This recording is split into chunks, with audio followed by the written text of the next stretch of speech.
Alhamdulillahirabbil alamin wassalatu wassalamu ala asyrafil anbiya wal mursalin nabiyina Muhammadin wa alihi wa sahbihi wa man tabi'ahum bi ihsanin ila yaumiddin wa ba'd. Siapa di antara kita yang ingin punya rumah idaman? Tentu rumah yang kita idam-idamkan. Apakah rumah idaman itu berarti rumah yang mewah? Atau rumah yang serba fasilitas ada? Atau yang seperti apa? Tentu rumah yang idaman adalah yang sesuai dengan yang diperintahkan oleh Allah dan Rasul-Nya. Rumah idaman adalah rumah yang diberkahi oleh Allah Subhanahu wa Ta'ala. Rumah idaman adalah rumah yang dimasuki oleh malaikat rahmat. Lalu bagaimana kita bisa menjadikan rumah kita rumah yang sakinah, rumah yang penuh dengan ketenangan, rumah yang penuh dengan keberkahan dari Allah dan rahmat Allah Subhanahu wa Ta'ala?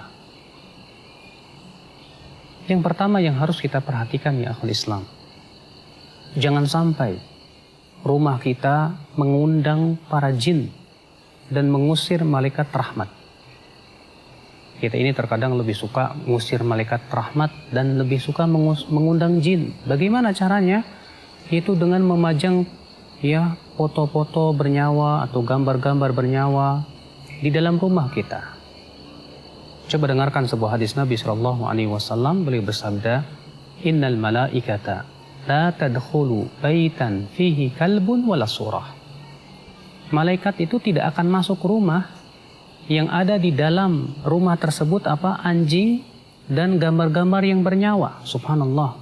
Malaikat yang dimaksud di sini dalam hadis ini adalah malaikat rahmat ya akhi. Bayangkan kalau malaikat itu tidak masuk ke rumah kita dan itu malaikat rahmat yang membawa rahmat dari Allah, berarti rumah kita kosong dari rahmat Allah Subhanahu wa Ta'ala. Sangat merugi sekali. Maka dari itu ya akhi, jangan kita gantungkan di rumah kita foto keluarga. Jangan kita gantungkan di situ ya gambar-gambar bernyawa atau patung-patung. Imam Ahmad meriwayatkan dalam musnadnya, suatu malam Rasulullah SAW berjanji untuk bertemu dengan malaikat Jibril. Malam itu Rasulullah menunggu, ternyata tak kunjung datang malaikat Jibril. Di pagi harinya Rasulullah keluar rumah, ternyata Rasulullah bertemu dengan malaikat Jibril. Lalu malaikat Jibril berkata, "Wahai Muhammad, sebetulnya tadi malam saya datang. Falam yamna'ni an adkhula baitaka, namun tidak ada yang mencegah saya untuk masuk ke rumahmu kecuali karena di depan rumahmu ada patung dan di dalam rumahmu ada anjing. Famur ya bi ra'sil timsal falyuqta." Perintahkan patung itu untuk dicabut kepalanya. Dan perintahkan anjing itu untuk dikeluarkan dari rumahmu. Subhanallah, rupanya malaikat Jibril ya akhul Islam tidak berani masuk ke dalam rumah yang ternyata di depan pintu Rasulullah SAW ada patung, di dalamnya ada anjing.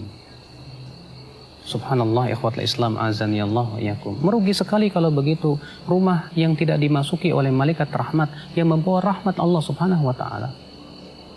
Bayangkan kalau ternyata malaikat tidak masuk ke rumah kita, yang masuk adalah syaitan yang akan mengganggu diri kita. Setelah kita bersihkan ikhwatul Islam azani Allah wa iyakum, rumah kita dari foto-foto, dari anjing, karena itu semuanya akan mengusir malaikat rahmat. Maka yang kedua adalah coba perhatikan ruangan-ruangan rumah kita. Dalam hadis yang disahihkan oleh Syekh Albani rahimahullah, Rasulullah mengabarkan bahwa rumah itu ya untuk 3. Yang pertama untuk tamunya, yang kedua untuk ruangan pemilik rumah, kamarnya, kamar tidurnya, yang ketiga adalah untuk dapurnya, dan yang keempat kata Rasulullah untuk syaitan. Artinya kalau ada ruangan kamar kita tak terpakai di rumah itu berarti untuk syaitan kata Rasulullah. Masya Allah, terkadang kita punya rumah yang begitu banyak ruangan-ruangan, kamar-kamarnya, ternyata tak terpakai itu semua. Sedangkan Rasulullah mengabarkan bahwa ruangan rumah kita yang tak terpakai itu ternyata dihuni oleh syaitan. Bayangkan kalau syaitan itu menghuni rumah kita, ya akhwat Islam azani Allah wa yakum. Sangat merugi sekali. Maka upayakan ketika kita membangun sebuah rumah, maka rumah itu ya memang betul-betul terpakai dan digunakan dengan semaksimal mungkin. Dan ingat ya akhi, jangan membangun di dalam rumah atau bagian rumah yang tidak dibutuhkan. Dalam hadis yang disebutkan oleh Syekh Albani dalam Sahih Targhib wa Tarhib, bahwa Rasulullah SAW pernah melihat sebuah kubah yang dibangun di depan sebuah rumah sahabat. Lalu Rasulullah bertanya, itu rumah siapa? Itu rumah milik fulan wa fulan, wahai Rasulullah.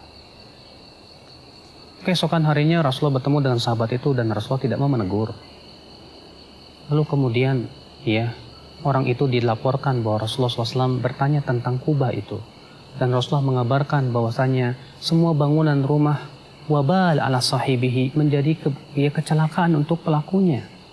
Ya, maksudnya bangunan-bangunan yang tidak dibutuhkan. Maka di saat itu sahabat itu langsung pulang ke rumahnya, dihancurkan kubahnya tersebut. Bayangkan ya akhwat Islam, gara-gara kita membangun sesuatu yang tidak ada manfaatnya dalam rumah, di bagian rumah kita, akhirnya tidak diberkahi oleh Allah Subhanahu wa Ta'ala. Kemudian ya akhwat Islam, kita berusaha untuk mengisi rumah kita dengan zikir kepada Allah, dengan sholat, dengan baca Al-Quran. Al-Imam At-Tirmidzi meriwayatkan bahwa Rasulullah SAW sabda, la taj'alu buyutakum maqabir. Jangan kalian jadikan rumah kalian seperti kuburan. Maksudnya apa, kata para ulama? Karena kuburan bukan tempat sholat, kuburan bukan tempat baca Quran. Maka rumah yang tidak ditegakkan padanya sholat, tidak dibacakan padanya Al-Quran, berarti rumah itu seperti kuburan. Subhanallah. Ya, kalau ternyata rumah kita kosong dari sholat, rumah kita kosong dari bacaan Quran, bagaikan kuburan. Ya, tidak mendatangkan keberkahan, tidak mendatangkan rahmat dari Allah Subhanahu wa Ta'ala.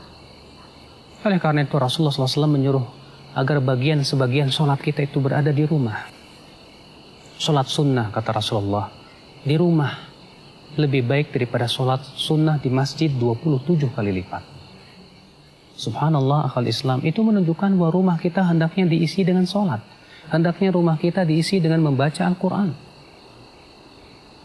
Bahkan dalam sebuah riwayat disebutkan bahwa rumah yang dipenuhi dengan membaca Al-Quran, dibacakan dan dilantunkan padanya Al-Quran, maka bagi penduduk langit itu bagaikan bintang-bintang bagi penduduk dunia. Ikhwatul Islam azani Allah wa iyyakum. Maka ketika rumah kita senantiasa dilantunkan ayat-ayat Al-Quran, tentu akan mendatangkan kedamaian dalam hati.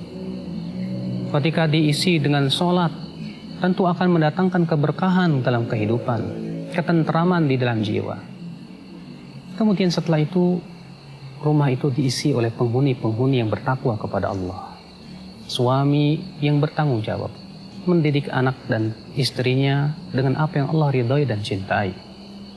Istri yang begitu taat kepada suaminya, yang senantiasa mentaati suaminya dalam keridhaan Allah Subhanahu wa Ta'ala.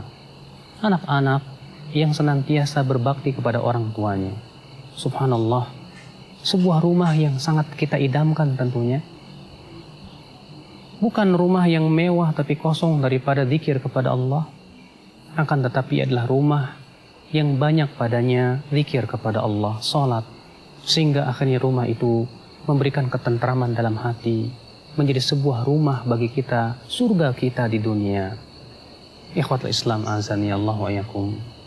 Nah, inilah ya akhi, kita berusaha untuk menjadikan rumah kita rumah idaman.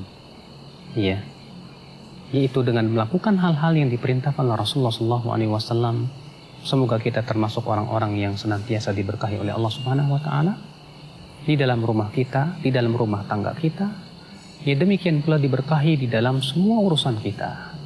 Amin ya rabbal alamin. Ini saja, subhanakallah bihamdik. Asyhadu an la ilaha illa anta astaghfiruka wa atubu ilaik. Wassalamualaikum warahmatullahi wabarakatuh.